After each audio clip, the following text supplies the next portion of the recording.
आज हम लोग पढ़ेंगे क्लास 10 विषय अर्थशास्त्र चैप्टर विकास। आज हम लोग जानेंगे विकास के बारे में। इस चैप्टर में हम लोग चर्चा करेंगे कि विकास के क्या क्या धारणाएं हैं, उस विकास को हम लोग कैसे मापते हैं। इसी के अंतर्गत विकास जैसे हम लोग अभी भिन्न भिन्न देशों के बीच में हम लोग कैसे मापते हैं कि वह देश ज़्यादा अमीर है, ये देश गरीब है, इन सब बिंदुओं पर चर्चा करेंगे। तो इसको जानने से पहले हम लोग जानते हैं कि विकास है क्या। विकास क्या है? विकास एक अगर देखा जाए तो जीवन में प्रगति एवं सुधार को बतलाता है। नॉर्मल भाषा में अगर देखें तो विकास क्या है? विकास जीवन में प्रगति एवं सुधार को बतलाता है। लेकिन हम लोग इकोनॉमिक्स की भाषा में देखें तो विकास क्या है? विकास एक निरंतर गतिशील प्रक्रिया है जो जीवन के हर क्षेत्र में उच्चतर स्थिति को प्राप्त करने का लक्ष्य रखती है। इस विकास शब्द का जो अर्थ होता है बहुत व्यापक होता है। इसका संबंध समाज के प्रत्येक पहलू से है। यानी विकास क्या है? विकास मतलब जीवन के हर क्षेत्र में एक उच्चतर स्थिति को प्राप्त करने का लक्ष्य रखती है। मान लीजिए हमारे पास पैदल हम लोग कहीं आधा किलोमीटर 1 किलोमीटर दूरी तय करते हैं तो हम लोग को लगता है कि नहीं हमारे पास साइकिल होना चाहिए। जब हमारे पास साइकिल होती है तो हम लोग सोचते हैं कि हमारे पास बाइक होना चाहिए। जब हमारे पास 2 व्हीलर हो जाता है तो हम लोग क्या सोचते हैं कि हमारे पास 4 व्हीलर होगा।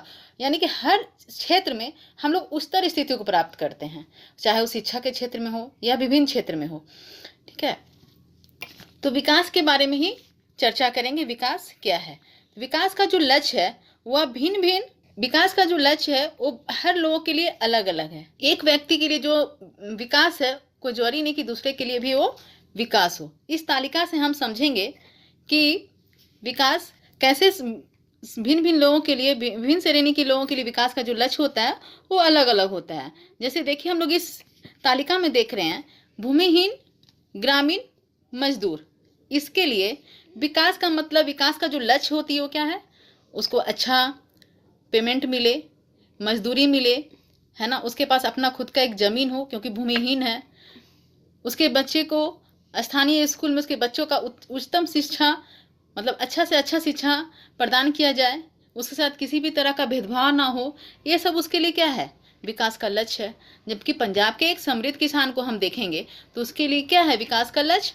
उसके लिए विकास का लक्ष्य है जो उसकी उपज होती है उसको अच्छा ज़्यादा से ज़्यादा समर्थन मूल्य प्राप्त हो, है ना, सस्ते दर पर उसको क्या हो, मजदूर मिल जाए काम करने के लिए, और उसके बच्चे क्या हो, विदेश में जाके पढ़ सके, है ना, बच्चों को विदेशों में पढ़ा सके, बसा सके। तो सभी व्यक्ति के लिए जो विकास का लक्ष्य होता है वो क्या होता है? भिन्न भिन्न होता है। जैसे हम लोग देख रहे हैं विकास का लक्ष्य जो होता है वो भिन्न भिन्न होता है। एक के लिए जो विकास है वही दूसरों के लिए विकास नहीं हो सकता। मान लीजिए हम एग्जाम्पल के तौर पे लेते हैं कि हम एक गांव में रह रहे हैं और उस गांव में हमारे पास मकान नहीं है, बिजली नहीं है, तो हमारे लिए बिजली आना हमारा क्या है? विकास है। लेकिन जिसके घर में पहले से बिजली है तो उसके लिए बिजली ना भी आए तो क्या है? उसके लिए विकास है? नहीं है। यानी कि हर एक व्यक्ति, क्षेत्र और उस क्षेत्र के लोगों के लिए जो विकास का लक्ष्य होता है वो क्या होता है? अलग अलग होता है। एक के लिए विकास क्या है? बेनिफिट देगा, तो वही विकास दूसरे के लिए क्या होता है? विनाशकारी होता है। जैसे हम लोग एग्जाम्पल में हम लोग देख सकते हैं कि बहुत चर्चा में विषय एक रहा था और चैप्टर में भी है कि नर्मदा नदी पर सरदार सरोवर जो बांध बनाया जा रहा था, चाहे हम ऐसे ही एग्जाम्पल लेते हैं बांध का, तो बांध का जो निर्माण होता है उससे बहुत ज़्यादा अगर हम बेनिफिट देखें तो हो सकता है उसे उद्योगपतियों को ज़्यादा बेनिफिट होता है। लेकिन उस गांव में जहाँ पे वो बांध और डेम का निर्माण हो रहा है, बांध का निर्माण हो रहा है, तो वहाँ पे क्या है, उस किसान की क्या होगी, उस क्षेत्र के लोगों की ज़मीन चली जाएगी, उसको कहीं और जाके स्थापित किया जाएगा। तो उसके लिए क्या है? विकास। उद्योगपतियों के लिए तो बेनिफिट है कि उसको क्या मिलेगी? बिजली मिलेगा, जिससे उसका उद्योग और चलेगा, उसको ज़्यादा से ज़्यादा बेनिफिट होगी, इनकम बढ़ेगी। पर जिसकी ज़मीन जा रही है उसको उस गांव से हटा दिया जाएगा, उस क्षेत्र से हटा करके दूसरी जगह स्थापित किया, हो सकता है उसके रोजी रोजगार सब खत्म हो जाए, है ना, उसकी भावनाएं उस क्षेत्र से जुड़ी हुई हैं। तो कहीं ना कहीं उसके लिए क्या है? बांध का जो निर्माण हो रहा है, जो डैम का निर्माण हो रहा है, उसके लिए विनाशकारी है। अब है आय और लक्ष्य।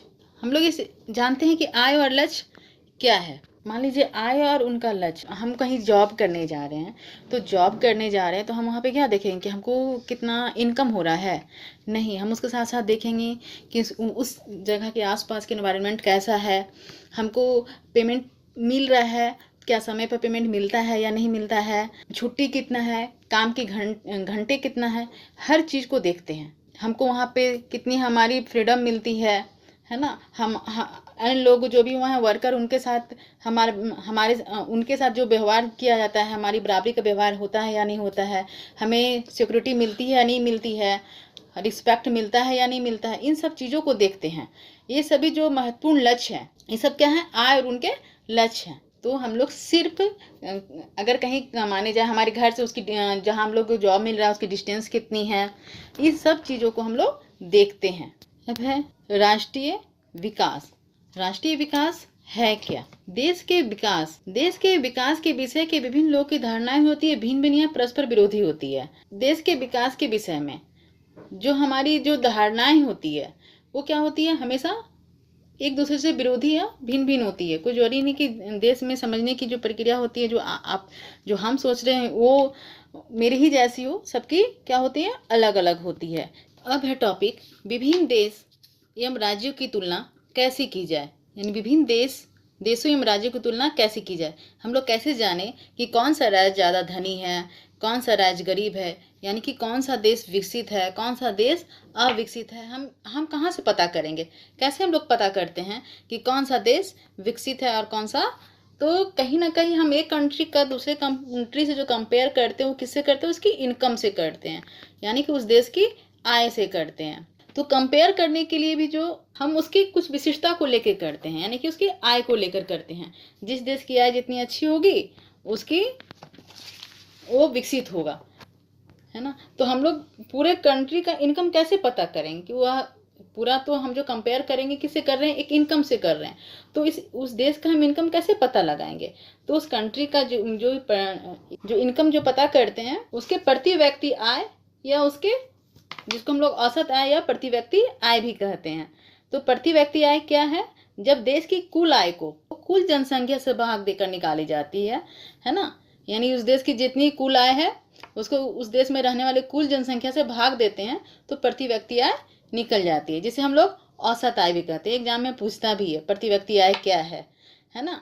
क्वेश्चन ही पूछ दे, 1 नंबर का क्वेश्चन में आता है। औसत आय भी बोल सकते हैं इसको और प्रति व्यक्ति आय भी बोल सकते हैं। अब है एक देश की तुलना दूसरे देश से की जाए तो सिर्फ प्रति व्यक्ति आय के आधार पर तो नहीं किया जा सकता।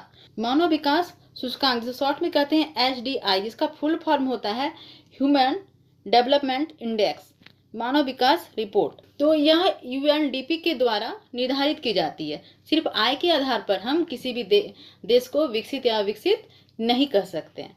तो मानव विकास रिपोर्ट UNDP के द्वारा, जो मानव विकास UNDP का फुल फॉर्म होता है यूनाइटेड नेशनल डेवलपमेंट प्रोग्राम, ये एक मानव विकास रिपोर्ट तय करता है कि उसके आधार पर तय की जाती है कि उस देश की प्रति व्यक्ति आय क्या है, उसके स्वास्थ्य स्तर क्या है, उसके शैक्षणिक स्तर क्या है, उसकी साक्षरता दर क्या है, जन्म दर क्या है।